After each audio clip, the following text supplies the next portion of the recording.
Good evening, everyone. Let's begin.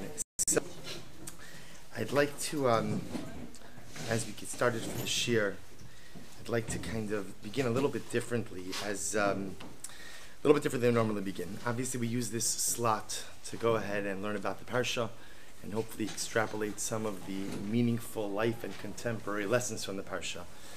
But I think, given the events of this past week, it behooves us just to take a step back and to reflect just a little bit.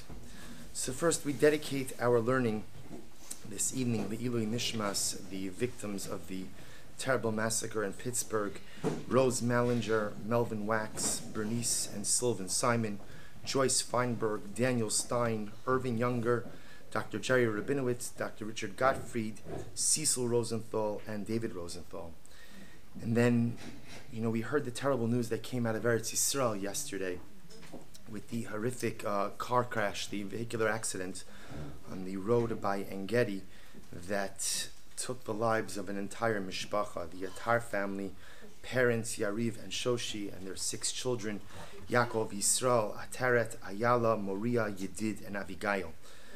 Exceptionally overwhelming and difficult week for Klal Yisrael. So we hope that in the merit of our Talmud Torah, the neshamas of the victims of Pittsburgh, the neshamas of the Atar family should have an aliyah, and Halavai Klal Yisrael should have a nechama. So I want to just spend a few moments. I feel a little bit awkward doing this because I don't consider myself to be someone who needs to comment. Some people need to have an opinion and need to have a commentary on everything. And some people, again, are blessed with incredible insight and incredible wisdom and are able to make sense of every life circumstance. I do not count myself amongst those people, nor do I usually feel compelled to give insight or commentary into world or life events.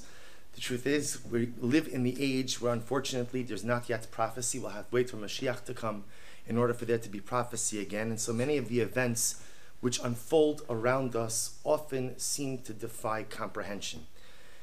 But given the fact that less than a 4-hour drive from here, perhaps the worst event, the worst episode of anti-Semitism in the history of our time here in North America, so it behooves us to spend just a few moments focusing on some of the lessons of this particular tragedy, and Eretz Hashem trying to tie it into the Parsha afterwards.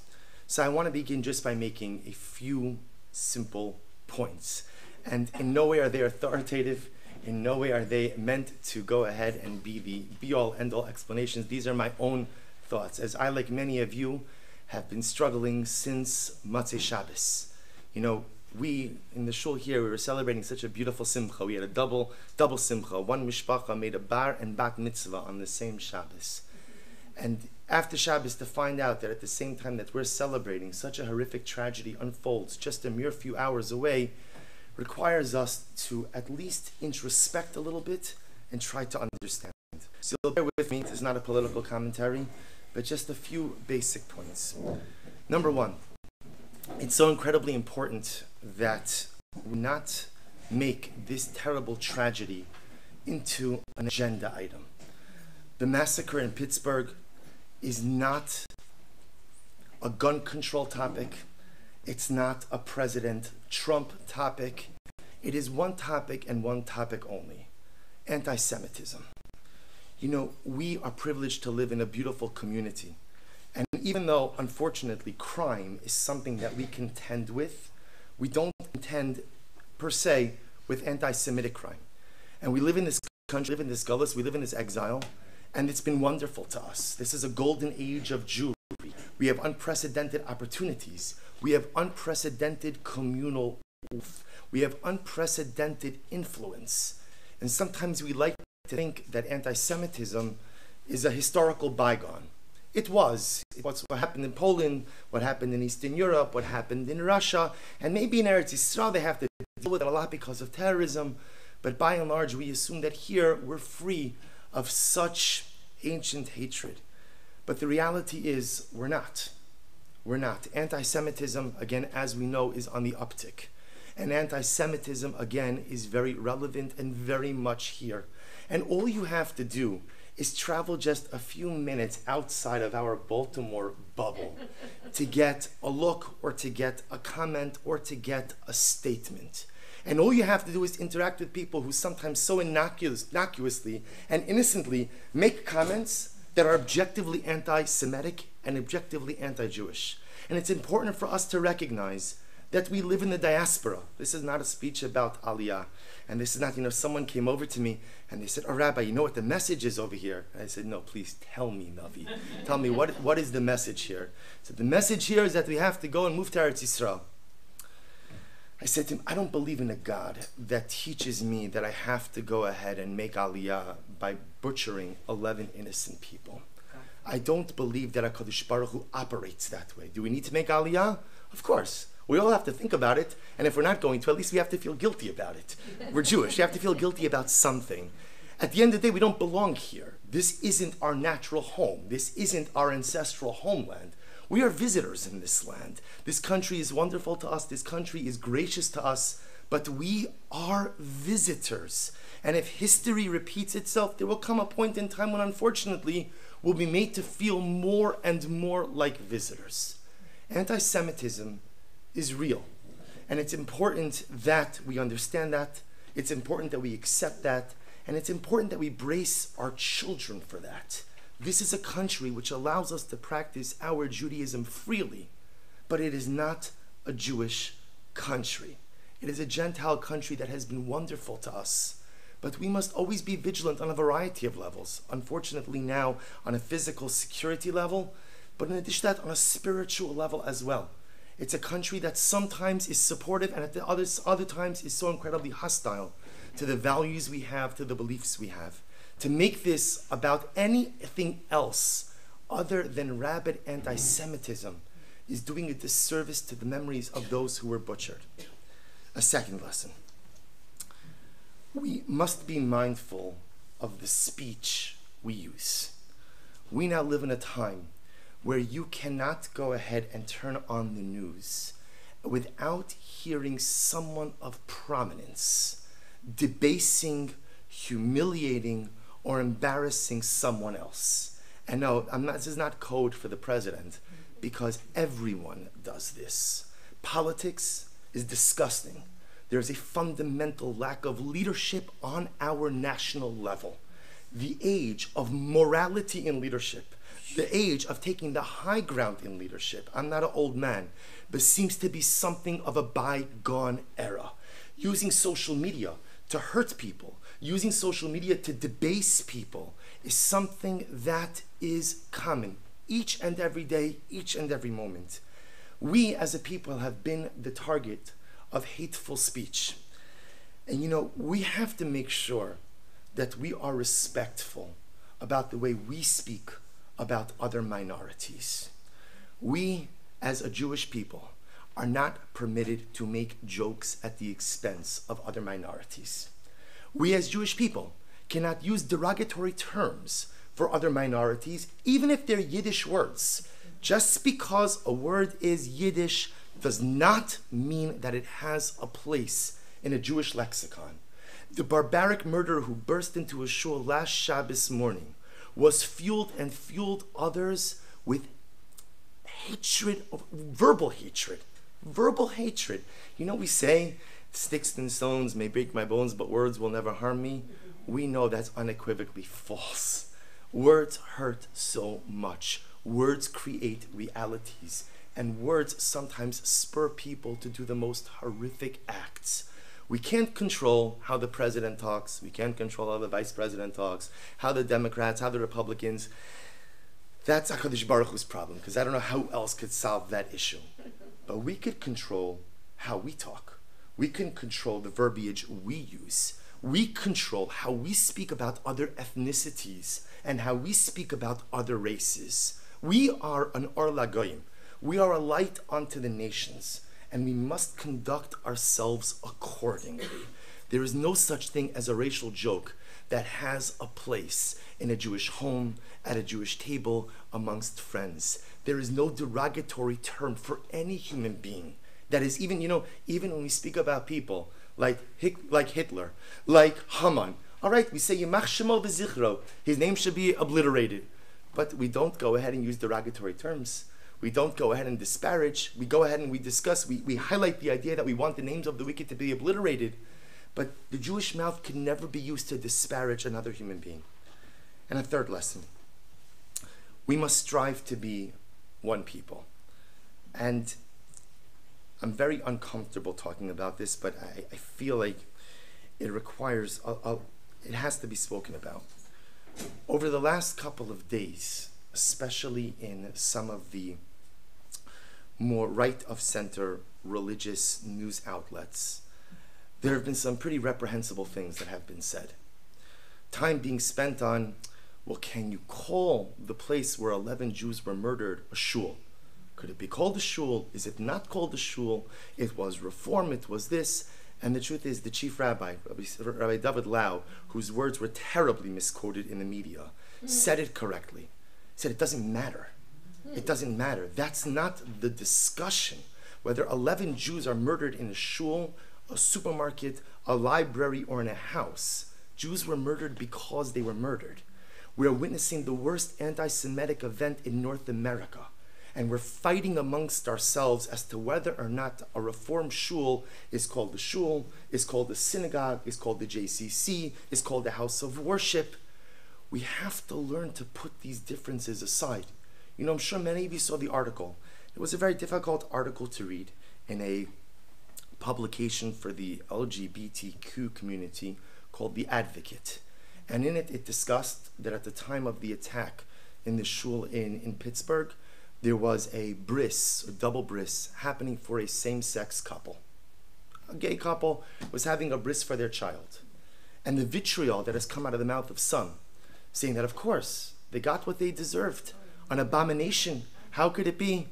My friends, I want to tell you something very important. None of us has the right to stand in judgment of another human being. We all have our challenges, we all have our strengths, we all have our weaknesses, we all have our pluses, we all have our minuses. Each of us has more than enough to do focusing on ourselves. How dare we ever stand in judgment of another human being, let alone another Jew? And how dare we ever be so arrogant to think that we understand the ways of God? People are good even if they make decisions that we don't agree with. People are good even if they live lifestyles that we don't agree with. People could be holy in their own way, even if they don't practice the way that we practice. At a time where Jewish blood is being spilled, at a time where anti-Semitic events are on the uptick in this great country, this is not the time to draw lines. This is not the time to decide who's in the club and who's out of the club. Who's really Jewish, who's not so Jewish, who's living the right way, who's not living the right way. All I can tell you is, it's Wednesday. And since Monday, we've been watching Jewish funerals. Monday, Tuesday, Wednesday, Thursday, the last funeral scheduled for Friday. And if there was a bris happening at the time of this terrible attack, you know what we say when we enter a little boy into the covenant of the bris milah? We say to him, "Va'amar lach bidamayich chayi." We say to him that through your blood, we will live. Through the blood of Klal Yisrael. The blood of Klal Yisrael is the very lifeblood through which gives us life today. And if there were 11 Jews who were butchered in the midst of a bris milah, again, whatever the details are irrelevant. We owe it to their neshamas to also say, bidamayich chayi. For the Jew, every single event that occurs has to be a catalyst for growth. Every single event that occurs has to be a wake-up call to do better, to live better, to be better, to find our inner holiness. When we see such darkness visited upon our world, so our job is to infuse more light, not to make the lines of divisiveness deeper and more pronounced. These are the lessons I think we have to take to heart.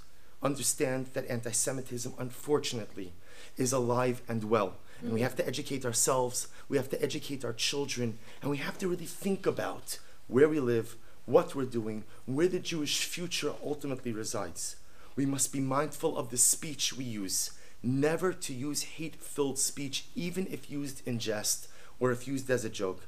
And we must strive to be one people. Not one people with those who sit next to you in shul. I mean, that's a good start.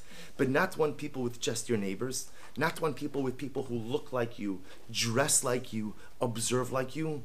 But one people. But one people. In the aftermath of Jewish tragedy, there's only one question we ask. And it's not, was it a shul or a synagogue or a Jewish center?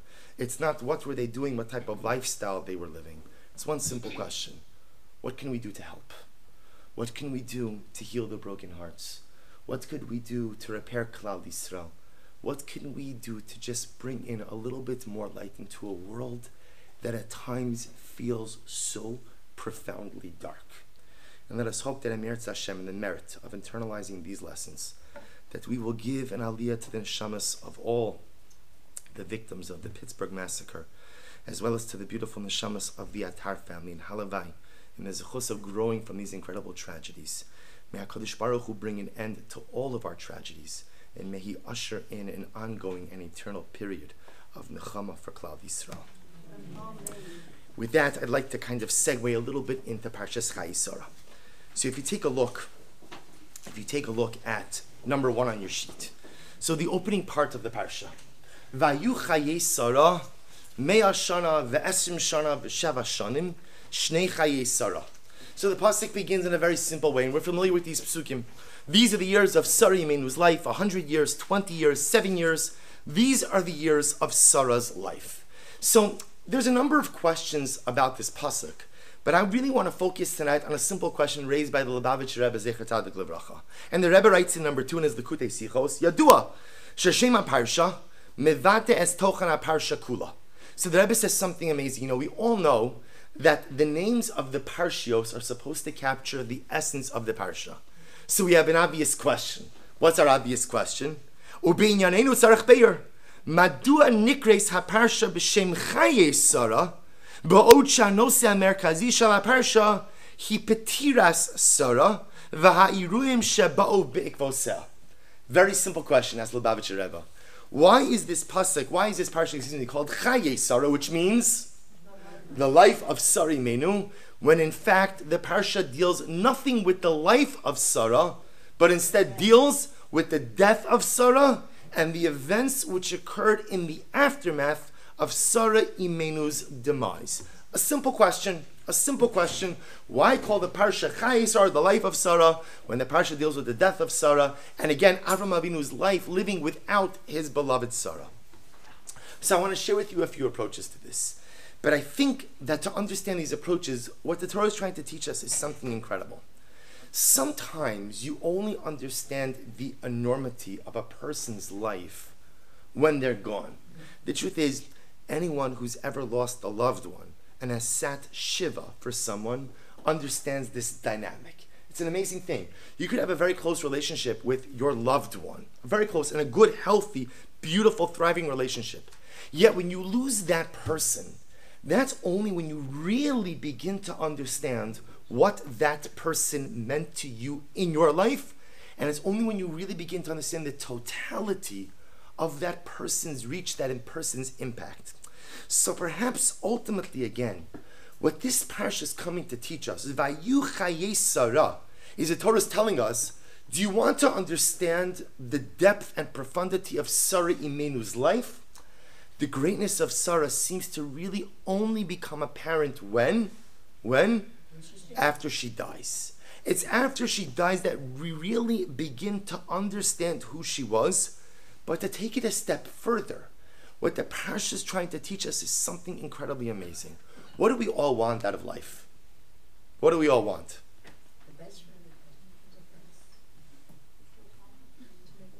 No one's ever thought about this before, right? I want meaning. I want to know that my life is meaningful. I don't want to occupy space. I don't just want to be another face in the crowd. I want to know that my existence is meaningful, that some way, somehow, I make a difference. By the way, making a difference doesn't necessarily mean that I have to do something that grabs headlines. I just want to know that some way, somehow, my existence is purposeful. In other words, perhaps what the Parsha is trying to teach us, Vayu Chayei Sara, if we can understand the profundity of Sara Imenu's life, then we can answer the million-dollar question, which is, what does it mean to really live life? What does it mean to lead a meaningful life? How does one actively maximize their time on this world? I want to tell you, I have the opportunity to spend a lot of time with people as they are dying and as they getting ready to leave this world. And it is amazing and overwhelming to see how many people are not happy with the lives that they led when they come to the end of the journey. And I don't mean because they did anything bad. I don't mean chas v'shalom because they lived the life of Aveira. I just think that a lot of times people come to the end of the journey and they realize, I underperformed. I just don't know that I really mattered. I just don't know that I actually accomplished anything. And so we're here tonight because what the Lubavitcher Rebbe is teaching us and what we're going to see come out over here, Vayu Chayei Sara, by looking at the life of Sara through the lens of the events after her death and understanding what made Sara Imenu's life so special, we can understand for ourselves what it means to really live life. What are the ingredients for a successful 120 years on this earth? So I want to share with you a couple of different approaches. Take a look at number 3. First is Rabbi Nachman. Rabbi Nachman of Breslov writes, he says in number 3, the Kuti Halachos, V'zeh shedarsh Rabbeinu Zichrono Livracha, Bas Mea Kebas Esrim Bas Esrim Kebas Sheva. So the Rebbe says something very interesting. He quotes the Medrash that, remember, what all of the Mefarshim pick up on over here is this idea that the years are broken up in a strange way.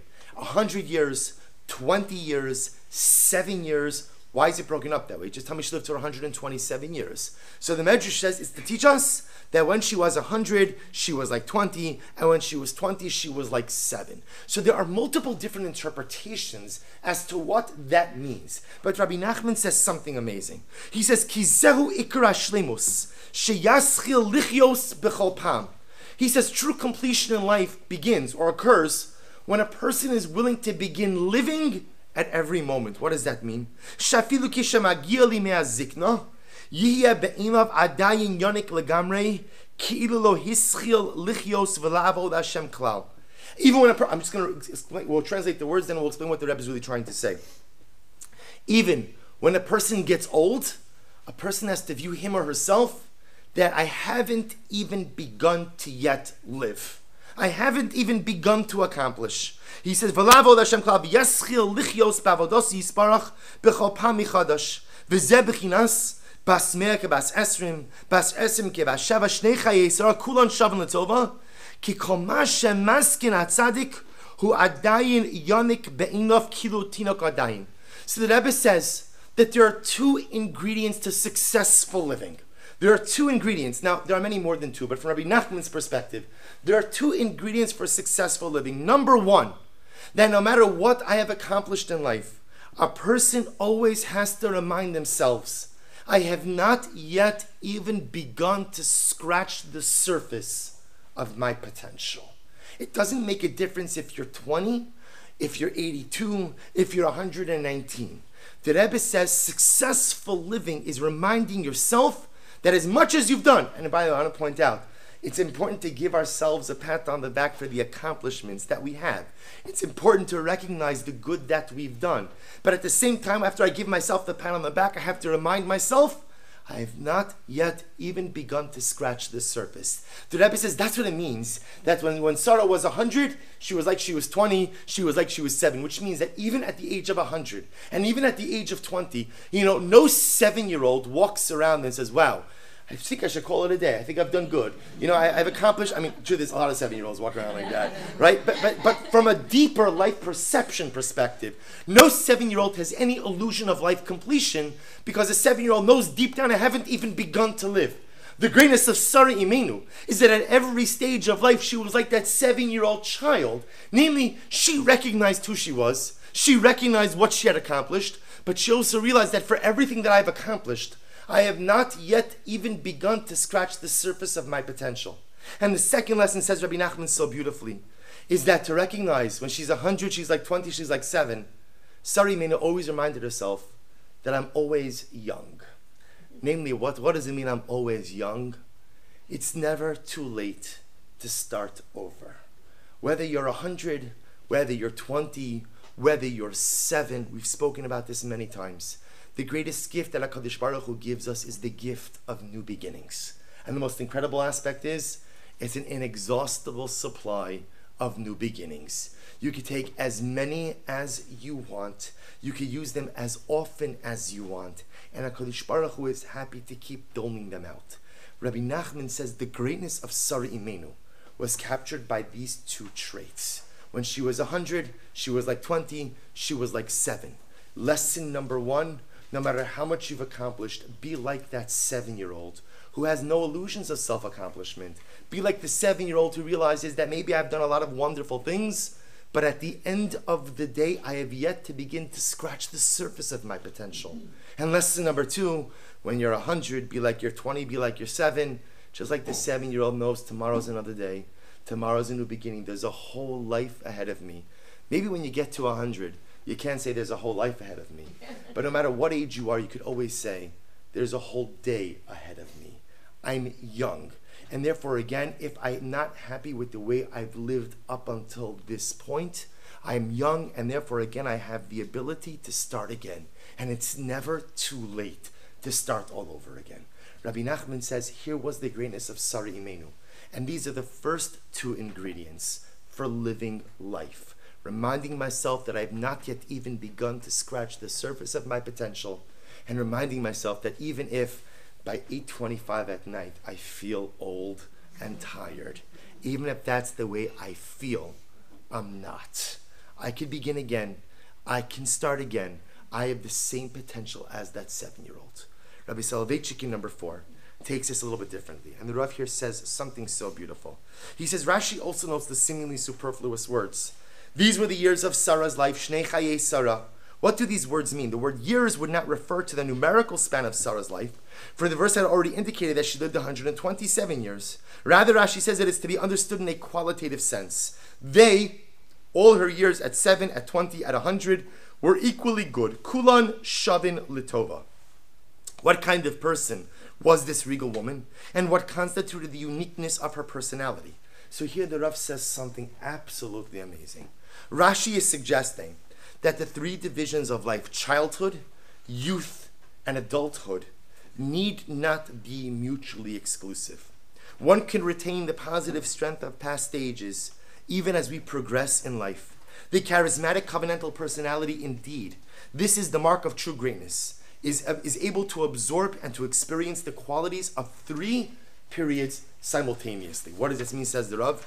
The child is endowed with the capacity of an all-absorbing faith and trustfulness. Youth bursts with zealousness, idealism, and optimism. The adult, mellowed with years, has the benefit of accumulated knowledge and dispassionate judgment. Each age is physically and psychologically attuned to particular emphases, but the superior individual can retain and harmonize the positive strengths of all 3 periods during his entire lifetime. Sara was such a person. The goodness of her life was equally distributed. Kulan Shavin Latova. She was at the same time a child in her total faith, youthful in her exuberant idealism, and an adult in the maturity of her judgment. This was the tribute Abram bestowed on Sara. So this to me is amazing. Rabbi Soloveitchik explains that 120 and 7 represent different stages in life. 7 years old is childhood.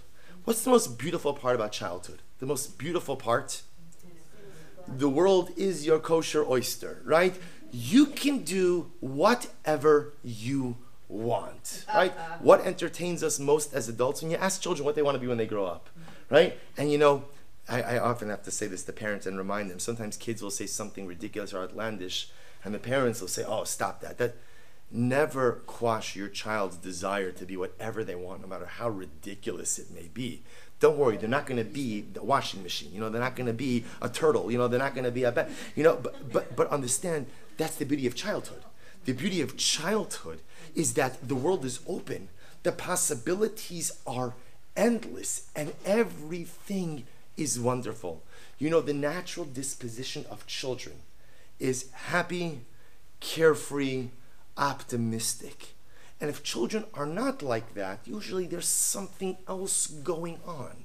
Either there's something going on inside of the child, maybe the parents are too cynical or sarcastic, whatever it may be, but the natural disposition of a child is to be happy, is to be optimistic, right? We know some of the most difficult conversations we have to have with our children are when we have to warn them about the dangers of the outside world. We have to warn them about strangers. We have to warn them that not everybody is good. And you ever have that talk with your child and you almost feel like what you're doing in that moment is you're robbing them of their innocence. Now we have to, because it would be irresponsible not to tell my children about the realities, or at least some of the realities. Don't tell them too many realities. Some of the realities of this world. But you feel like you're draining a little bit of the life out of them. That's a 7-year-old, that's a child. What's 20? 20. Right? Who doesn't remember 20? Right? When again, it's even better than 7. Why? Because at 7, you have no autonomy. You have an illusion of autonomy, but you have no autonomy. And at 20, you're going to conquer the world. At 20, you are going to do anything and everything. At 20, you're not going to make any mistakes. You have such clarity of vision. Everything is going to be fantastic. Everything is going to be wonderful. So we jump a little bit, we get to 100. Right? What happens at 100? I don't know. Hopefully, Halabai will all find out what happens at 100. But what happens at 100 in Rabbi Soloveitchik's model is 100 means now I have life experience. And life experience often cuts different ways. Sometimes life experience allows us to make better informed decisions. But for too many of us, life experience causes us to be jaded, cynical, sarcastic, and unhappy. Because I've encountered failures, I've encountered setbacks. I've been betrayed by people, sometimes even by people who I love and I care about. Life has not turned out the way that I wanted. And so often, in human behavior, life is a progression. We leave 7, we go to 20. And when I turn 20, I leave the 7-year-old behind. And then I'm 20, and then I go to 100. And when I'm 100, I have left the 20-year-old behind. Rabbi Soloveitchik explains, a successful person is able to take every stage of life with them. You see, you never want to lose your inner child. You never want to lose that joie de vie, right? You never want to lose that joy of life. You never want to lose that excitement. You never want to lose that optimism. You never want to lose that wow factor of life. I've often had this, I've mentioned this in other contexts. To me, how sometimes, especially these parshios, the kids come home from school. It's Shabbos night. And then, one of the kids takes out like a Dvar Torah binder. And this thing is huge, right? It's massive. And I'm thinking to myself, oh my gosh, I'm exhausted. Could we fast track this, And of course, I want to be a parent and support. I say, why don't you save some for tomorrow, right? And save some for Shalosh Shabbos, and save some for next Shabbos, and Malav and Malkan. We'll space it out a little bit. And to me, I'll tell you when I always get the greatest musar. When each of my children did this at their different stages. I remember my youngest child did this once, my Nechama, where she once came home with a Dvar Torah about Parshas B'Shalach. And she spoke about the medrash that says that when HaKadosh Baruch Hu split the sea, he split it into 12 tunnels, one for each tribe. And the medrash says that there were delicacies in the walls of the sea. There was delicacies. So Klal Yisrael could take whatever they want. And my daughter is telling me this. And she's excited. And she's getting animated about it. And she's telling me, she's adding in her own midrashim. There were Mike and Ike's. There was cotton candy. There must have been chocolate pretzels. There was this, that, and every single thing. She's getting more and more and more excited. And you know what I'm thinking to myself? I'm jealous. I'm jealous. Because I don't know the last time that I got so excited about anything, let alone a piece of Torah. But Rabbi Soloveitchik says the goal is keep your child, keep your inner child with you. Even as you progress through life, you can't lose your 7-year-old. There has to be that childish excitement that remains with you. And you have to keep your 20-year-old with you. Because at that age of 20, when you believe that you could do anything, 20-year-olds are a little bit dangerous because they think that they're invincible. Right? They think that nothing could harm them. They think that they could do anything and everything. And even though people wiser than them, smarter than them, more seasoned than will tell you, no, it's not a good idea. I see there are a couple of smiles here tonight, right? So no, I got this. Please, what do you know?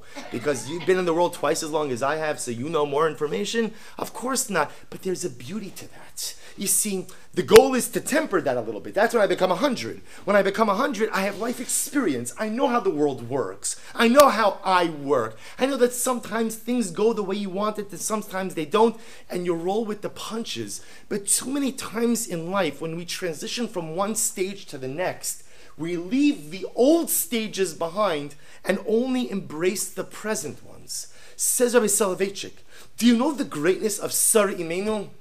Mea Shana, Esrim Shana, V'Sheva Shana. She was a total of 127 years old, that is true.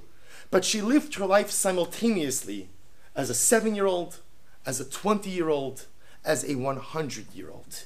If you want to live life meaningfully, if you want to live life, you have to retain every stage simultaneously. Don't lose your inner child. Don't lose your 20-year-old. Don't let the setbacks, adversity, or failures of life sour you on life and drain your simcha, your excitement, your optimism. If you want to live life meaningfully, I have to be like a Sara Imenu, a 7-year-old, 20-year-old, and 100-year-old all at the same time. There's one more insight into Sara Imenu, which is, this is now going back a little bit to the Lubavitcher Rebbe. So the Rebbe says so beautifully that if you look at Parshas Chayei Sara, so you'll notice that there are 3 major events which unfold over the course of the Parsha. There's more than 3 events, but 3 major events. Take a look at number 5. What are the 3 major events? Va'acharechein kavar Avram es Sara ishto el ma'aras hamachpelah, el ma'aras hamachpelah al pnei mamrei hi Chevron be'eretz Canaan. So the first event, obviously, the first event that happens is the death of Sara Imenu. But there are 3 major Parsha events that occur in the aftermath of Sara Imenu's death. Number 1 is the purchase of Ma'aras HaMachpelah. Right, the purchase of the burial Ma'aras HaMachpelah in Hebron, which becomes the burial site for Sarah, Avram, Avos, Imos, a holy place to this very day. That's the first event. Second event, number 6. Vayivia Yitzchak ola Sara imo, vaykaches Rivka vatilo lisha vayaveh, vaynachem Yitzchak acharei imo. Second event, Mazel Tov, Yitzchak Avinu gets married. That's the second event. Eliezer goes to find the wife for Yitzchak, brings Rivka back to Canaan. Yitzchak marries Rivka. Event number 2. And event number 3 is actually a fascinating event at the end of the parsha. Avram Avinu remarries. Number 7. Vayosef Avram vayikach isha ushma Keturah. Avram Avinu remarries, and he marries this woman by the name of Keturah. Who Keturah was, Rashi quotes an opinion that it actually might have been Hagar, other different names, same woman, other opinions attributed to someone else. Any event, Avram Avinu not only remarries, but Avram Avinu fathers a number of children with this woman Keturah. So these are the 3 major events that occur in Parshas Chayei Sara. The purchase of Ma'aras HaMachpelah, burial of Sara Imenu, marriage of Yitzchak Avinu, and Avram Avinu's remarriage. So the Rebbe makes an amazing observation.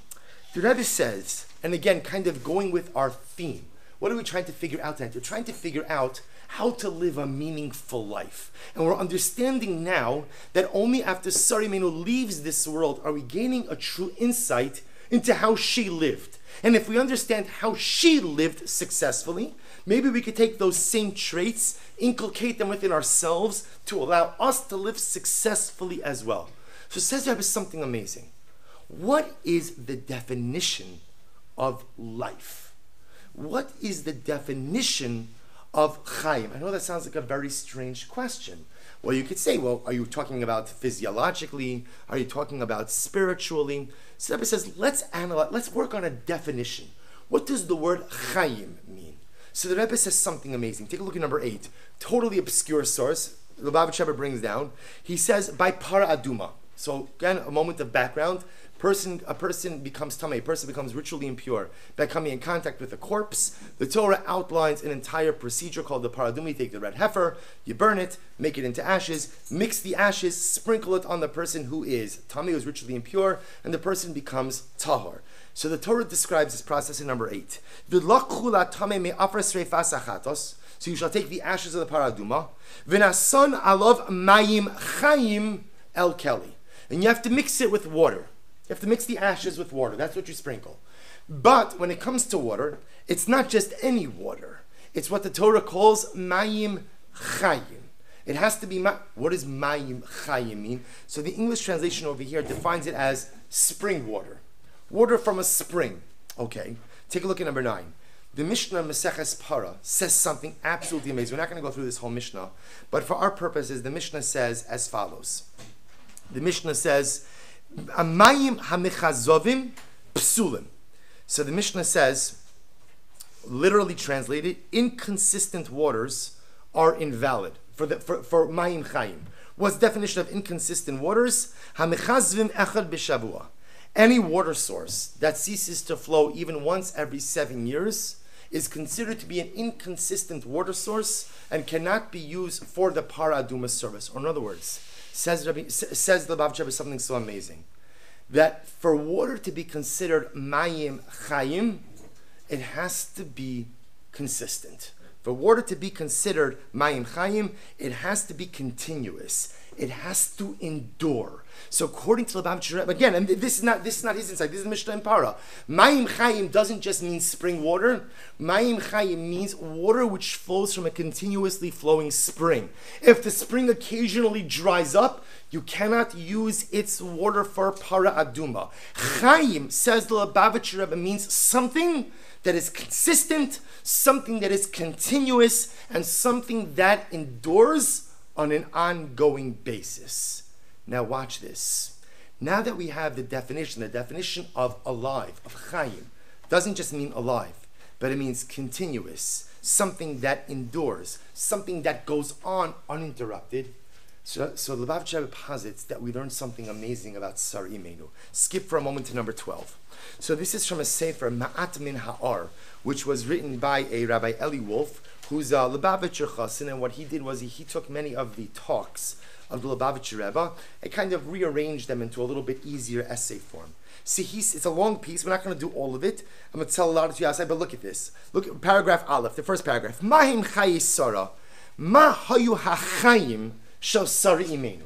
See, what struck me about this piece is that in Judaism, in general, we're all about definitions, right? Especially in halakha, especially in Jewish law, we need definitions. So if we're trying to figure out, ultimately, again, how to lead a meaningful life, the prerequisite for figuring out how to lead a meaningful life is first to define what? What is life? So the Rebbe says, okay, we have a definition. The definition of life means something that is continuous, something that endures, something that progresses in an uninterrupted state. So he says something amazing. Sara, Shona me Avram Avinu. So he makes an amazing, this Lubavitcher makes an amazing observation. Sara Imenu was dramatically different than Avram. By the way, just as an aside, which is, the Torah tells us all of these stories about the Avos and the Mos because it teaches us an incredible lesson about marriage dynamics as well. If you notice again, none of the biblical couples were anything alike. They were opposites of each other, but they complemented each other so beautifully. This becomes most apparent ultimately with Avram and Sarah. Where was Avram Avinu most comfortable? Where was he most comfortable?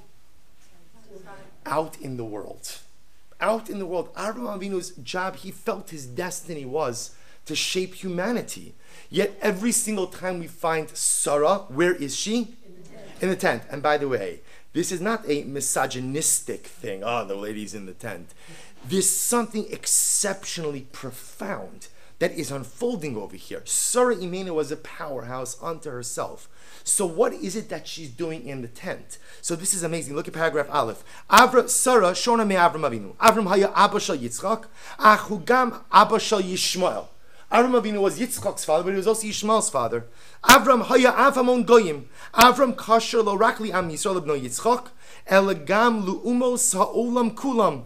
Avram Avinu, so remember again, Avram Avinu is the father of a multitude of nations. Avram Avinu feels himself to be the theological father of all humanity. I'm the father of Yitzchak, but I'm also the father of Yishmael. Remember again, when HaKadosh Baruch Hu tells Avram Avinu that you're going to have a son with Sara, right? You're going to have a son. Do you know what Avram Avinu's response was? You know what his response was? Lu Yishmael yichya lefanecha. You know what? Literally translated, if only Yishmael would live before you. You know what the Mefarshim say Avram Avinu was saying to God? God, save the miracle. I have a son. I have a son. Let's work with what we've got. There's no need to go ahead and for you to pull the miraculous strings and do something else. He was Yishmael's father also. He didn't understand that the future wasn't just from him. The future was from him and from Sara. But Avram Avinu was the father of Yitzchak, but also the father of Yishmael. Sara lu'umaso, he imasha Yitzchak bilvad. Sara Imenu has no relationship to Yishmael. She is only the mother of Yitzchak. Not only that, but she doesn't want Yishmael in the home. She says, I cannot raise a Yitzchak if there is going to be a Yishmael. Here, paragraph Gimel. Eluheim chaya shel Sara. Sara mavlit es ma'alas mina Yitzchak, es ma'alas am Yisrael apnei amos kulam, Eluheim chayei Sara. Sara Imenu's entire life was dedicated to the singular uniqueness and cultivation of what would become the future Jewish nation. Her job was not humanity. Her job was to cultivate the embryonic sapling of Klal Yisrael, which was embodied in her son Yitzchak. She has absolute, complete, ongoing devotion to Yitzchak to the exclusion of everything else. Why is Sarah in the tent? Because Sarah knows she's going to have a child with Abraham. And in order to have a child with Abraham, do you think that a Yitzchak Avinu just comes out of nowhere? Yitzchak Avinu is a product of a particular type of home. Yitzchak Avinu is the product of a particular set of surroundings. Yitzchak Avinu is the product of a certain spiritual atmosphere that Sara Imenu was cultivating even long before his birth, certainly once he is born. So says the Rebbe something amazing. Avram and Sarah are on different pages in life. It's very affirming to hear that the matriarchs and patriarchs weren't always on the same page either. Right? So Avram Avinu was out saving the world. Yishmael, humanity, remember again, he's in Egypt, he's in Gerar, he's everywhere. Sarah's in the tent. Go Avram, enjoy, change the world. I'm going to devote my energies here to raising our child, because I'm going to tell you, I know you're not going to listen to me, but this is our future. This boy is our future. The rest of your stuff is not our future. Yitzchak is our future. Then something amazing happens. Paragraph Gimel. The second paragraph Gimel. Chayesh al Sara malas Yitzchak ma'Yisrael bo'ili de bitui lo rak bechayeha elagam ubeikar la'achar p'tirasa. So this is amazing. So the Rebbe points out something fascinating. He says Sara Imenu's unique and singular dedication to Am Yisrael was not only felt during her lifetime, but was felt in the aftermath, after her passing as well. Watch this. You see, there's an interesting question to ponder, which is not our question tonight, which is, was Avram Avinu successful or not? I've spoken a lot about this in different shiurim because it's a question that I often think about because it gets to the fundamental root of how you gauge life success. Was Avram Avinu successful or not? So, I often think that if you asked Avram Avinu, were you successful? He would have said no. Because at the end of the day, his dream was to change humanity. At the end of his 175 years, did he change humanity? Not the way he had wanted to. Now, he did because he plants the seeds that would take root and would germinate for many, many years to this very day. But when he drew his last breath, I think that Avram Avinu did not necessarily look at his life as a complete success in the way he had envisioned it. But the Rebbe points out is that's because Avram Avinu was a little bit misguided. Avram Avinu perhaps didn't understand what his true mission was. And it's only in the aftermath of the death of Sara that Avram Avinu refocuses a little bit. That Avram Avinu begins to see, you know what? You're right. My job is not to change humanity. I am the father of a multitude of nations, but that will be more a de facto position. I will be a father of a multitude of nations through my building up of the Jewish people. So the Rebbe suggests that in the aftermath of the death of Sara Imenu, Avram refocuses himself. It is no longer about shaping humanity, and it's all about shaping the future of the Jewish people. Where do we see this? So the Rebbe posits that we see this through the 3 episodes outlined in the Parsha. What was the first episode we mentioned before? Purchase of Maras Machpelah. So the Rebbe says something amazing. He says, who was buried in Maras Machpelah up until this point in time? Adam and Chava. Adam and Chava were the parents of humanity, which means Maras Machpelah was not a Jewish site, so to speak. It was a mankind site. When Avram Avinu goes ahead and he buries Sara Imenu in Maras Machpelah, what he's ultimately doing is repurposing the site, not as a site for humanity, but as a site for Am Yisrael. And what he's also saying is that the Iker Tachlis, the major purpose of Adam and Chava, was to bring about a Jewish nation. He is recognizing that his goal, the thrust of his existence, is not Yishmael, and it's not to influence Egypt, and it's not to influence Gerar. It's to build a nation. My wife, Zichron Levracha, had a singular focus and singular dedication to building a nation. And only after her death does he realize that has to be his mission as well. So step number 1 is he repurposes Maras Machpelah. It is no longer a burial site for humanity. It becomes a burial site ultimately for the Abrahamic legacy. Number 2, he dispatches Eliezer to go get a wife for Yitzchak. So remember again, amazingly enough, as Avram tells Eliezer, go find a wife for my son, Eliezer is thinking, I have a daughter in Shidduchim as well. Right? So Avram, this is going to be fantastic. Right? We could be mechutanim, you know me, I know you, we'll do flop or flops or whatever it is, it'll all work out perfectly. It's fantastic. No arguments, nothing, we all get along beautifully. Wonderful. And what does Avram Avinu very politely say? No, because I'm raising something different. You know, Eliezer, you're a wonderful guy. You're a wonderful guy, and I'm sure your daughter has alamailis, no question. But she's not for my son. She's not for my son because my son needs something different. Now, again, I want to point out something amazing. Avram Avinu's family is nothing to write home about, right? These people, art school is not writing their biographies. Let's be clear on that. We know Lava and we know Besuel, but Avram Avinu understood that they're from the same gene pool. There's a chesed, there's a spiritual strength that runs in the DNA of this family, and he needs to find a wife from his family. Vaharai, the proof to this is, he finds a Rivka Imenu. So what does he realize? You see, I'll tell you something amazing. If you understand that Avram Avinu wants to influence humanity, then the best way for him to influence humanity should have been how? Who should he allow Yitzchak to marry? Right? Eliezer's daughter, or someone else. Let him marry Paro's daughter. Let him marry Avimelech's daughter. Remember again, we used the word Avram Avinu was the first Jew, but remember again, there are no Jews. Who are the patriarchs and their children marrying? They're marrying local. Who do the Shvatim? Who do the tribes marry? Right? They marry in Canaanite women. They marry Canaanite women. There's no rules like we have today. This is pre-Matan Torah. So if Avram wants to influence humanity, marry off Yitzchak to some high-profile Noachite girl, let them go ahead and spread monotheism, and it's incredible. But he realizes, no, Sara was right. My job is not to go ahead and change humanity. My job is to go ahead and build a people. And then we come to number 3. Number 3 ultimately was what? Number 3, lastly, was Avram Avinu remarries. Now something amazing happens. If you look in paragraph Tes, so the pasuk says Avram Avinu remarries, he has children, and the pasuk says that Vayitein Avram es kol asher lo liYitzchak, v'livnei pilag shem asher Avraham na'asar Avram matanos, vayishalchei me'al Yitzchak beno. Pasuk is amazing. The pasuk says, and Avram gave everything he had to Yitzchak.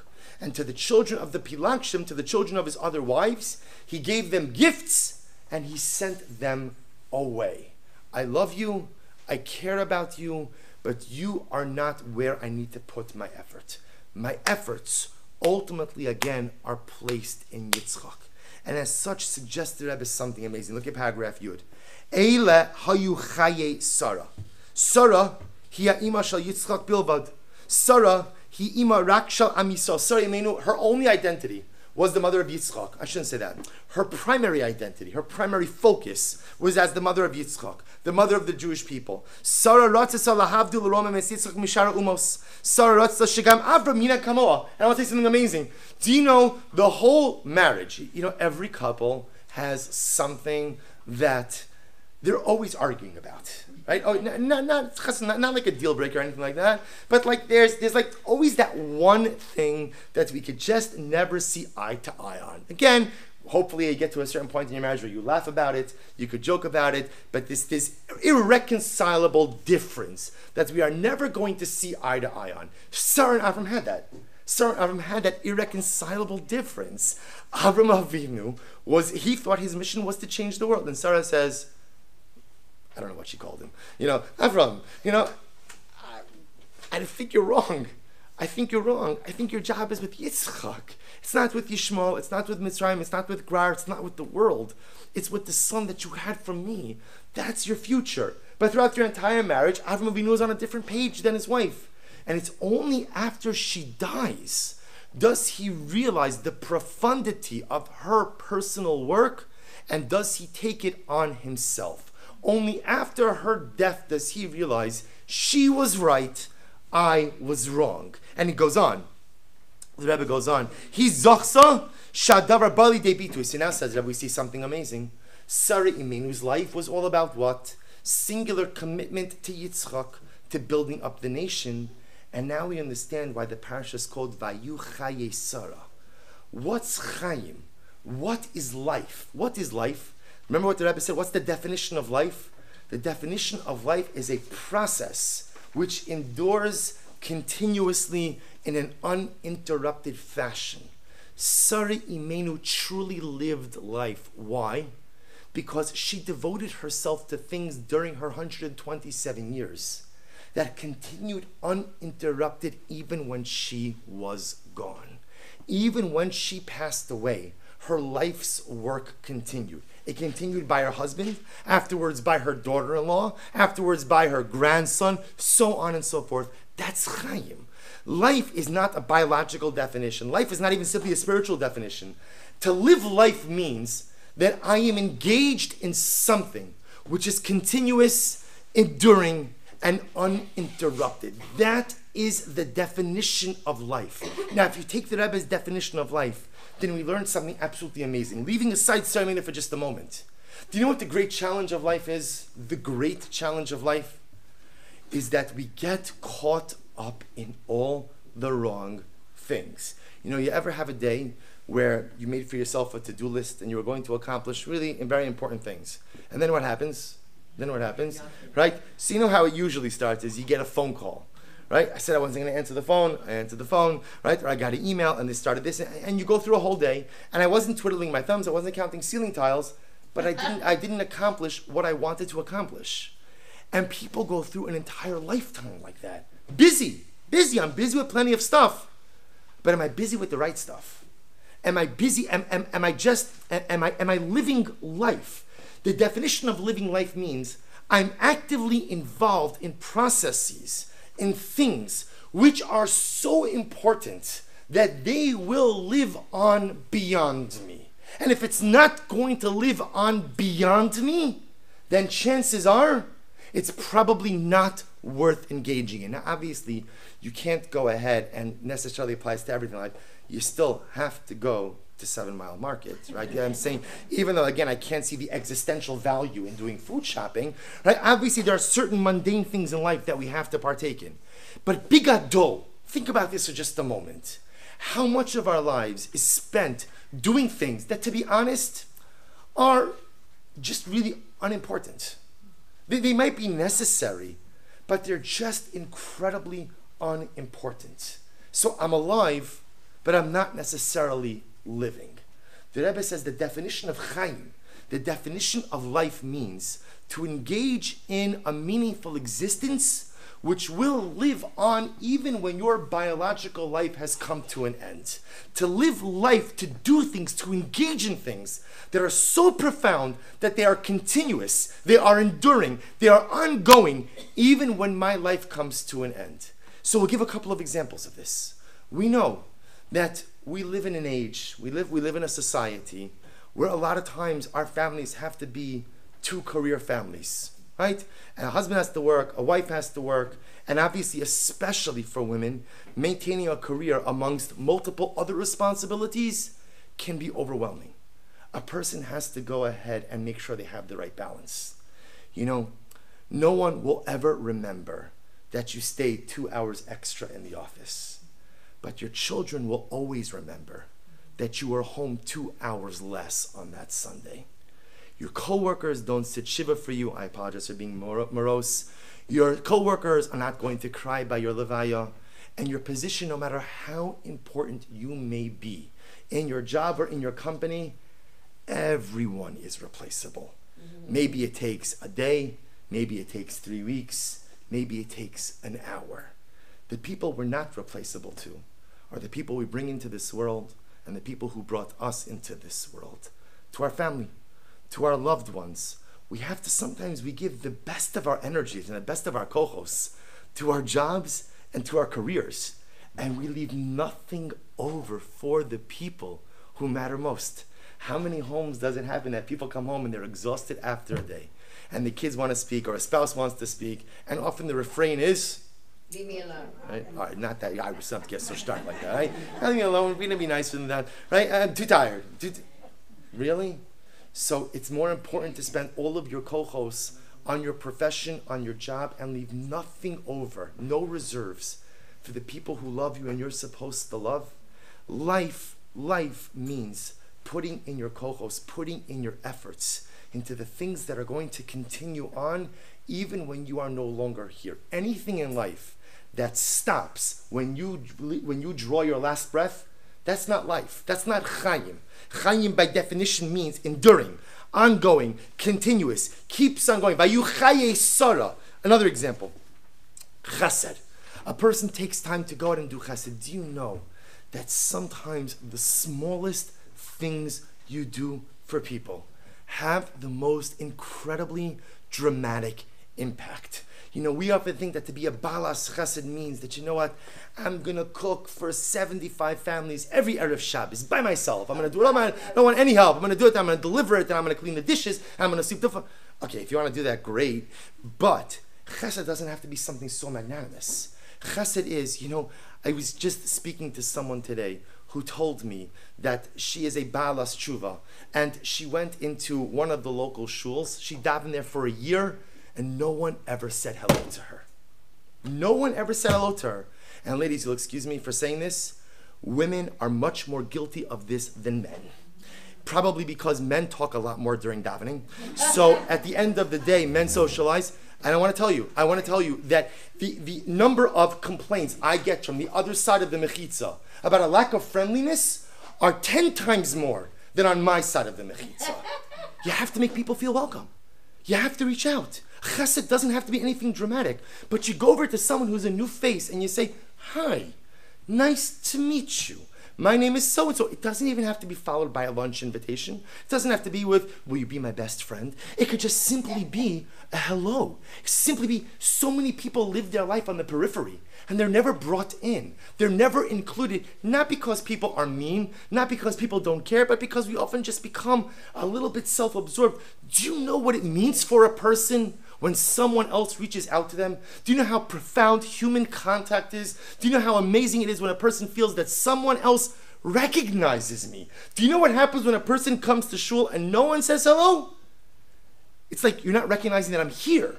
You're not acknowledging that I exist. You're not acknowledging that I'm in the seat right next to you. Why? Why? Okay, I'm not saying you have to socialize during davening. There are other times to do it also.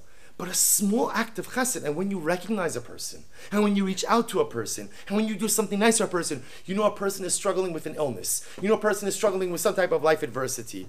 You pick up the phone, and you say, hi, you don't know me so well, and I'm not calling to pry into your business, but I just wanted to let you know that if there's anything I can do, I'm here.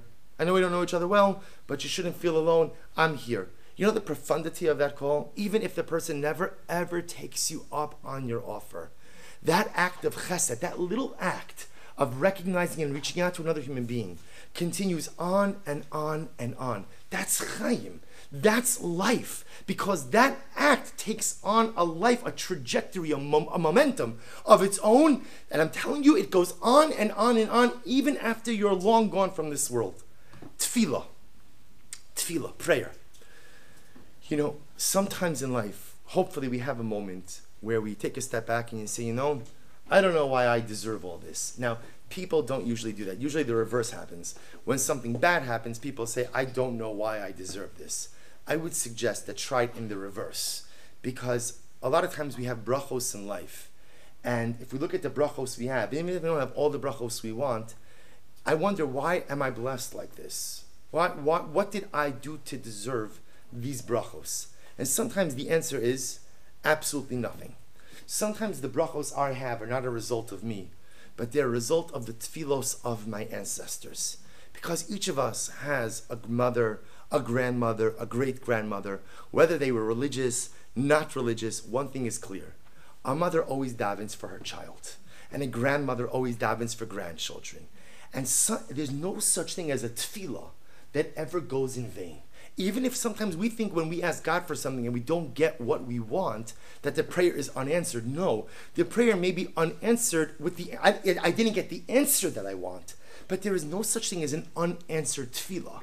There is no such thing as an unheard prayer. Just God sometimes reallocates resources in different ways. And I may be the beneficiary of tefillos that were said by my great-great-grandparents. And so the tefillos that I say, they may not benefit me directly, but they may benefit my children, my grandchildren, or my great-great-great-great-grandchildren 15 generations from now. That's Chaim. When you engage in a prayerful life and you daven, and even if you don't get what you want, you recognize that I'm planting seeds that will unfold for the future. That's life. Mitzvos. You know, there's an amazing Gemara Maseches Sota. The Gemara says, Kala ose mitzvah achos ba'olam hazeh. Whoever does one mitzvah in this world, mikadmasa v'holeches lefanav bi'olam haba. Isn't that something amazing? Every single mitzvah you do, literally again, runs ahead of you to olam haba. Which means that every single mitzvah I do in this world is alive and is in existence for all eternity. Every mitzvah, big and small, lives on for all eternity. You know, we're amongst friends, so we'll speak openly. Sometimes we're so focused on finding the loopholes and the leniencies and the exemptions, and I want to do this, so how could I do this? That we forget, stop for a second. We have golden opportunities to acquire eternity every single day. Every mitzvah, every ma'aseh tov, every tefillah, everything we do is in existence for all eternity. It creates chayim. So if we bring this all together, what comes out from this parsha is really something absolutely amazing. Vayu Chayei Sara. Why is the parsha that details the death of Sara Imenu called Chayei Sara, called the life of Sara? Because sometimes it's only when someone passes away that they realize the enormity of their life. And in this particular case, it's only after Sara Imenu passes away that we understand the type of life she led, and that we're able to inculcate Sara Imenu's life qualities into the way we live as well. How did Sara Imenu live? Let's just bring it all together once more. Rabbi Nachman taught us that ultimately, again, Sara Imenu lived purposely 127 years. No matter what you've accomplished, you have not yet even begun to scrape the tip of the iceberg of potential. And no matter how old you are, you're always 7, you're always 20, you can always start again. Rabbi Soloveitchik taught us the greatness of Sara Imenu was her ability not to phase out of the different stages of life, but to bring them all with her concurrently, to simultaneously be a 7-year-old, a 20-year-old, 100-year-old. Don't leave the stages of life behind you. Bring them with you as you journey in life. And finally, the Lubavitcher Rebbe teaches us that Sara Imenu taught us the definition of life. The definition of Chaim is engaging in a process, a systemic process of activities which endure, which are continuous, and which will exist long beyond me. The greatness of Sara Imenu is that she created a life for herself really dedicated to one singular goal, and that goal was so profound that even when she was gone, the goal continued. The goal was so profound that even when she was gone, her husband saw the light and continued her work That's the definition of Chaim. Every single day we have to make a decision about what we choose to use our time for, about what we choose to use our resources for, and we have to make sure that we use our lives, we use everything about us to really not just live, but to be alive, to live a life of Chaim. That whatever we're going to do, whatever we're going to spend our time on, to make sure that those are things that don't just have temporal importance, but that those are the kind of things that will endure and will live way beyond our years in this world. We should be Zochem Yirtzeh Hashem to internalize these lessons and to live better lives in the schus of Sara Imenu. Amen.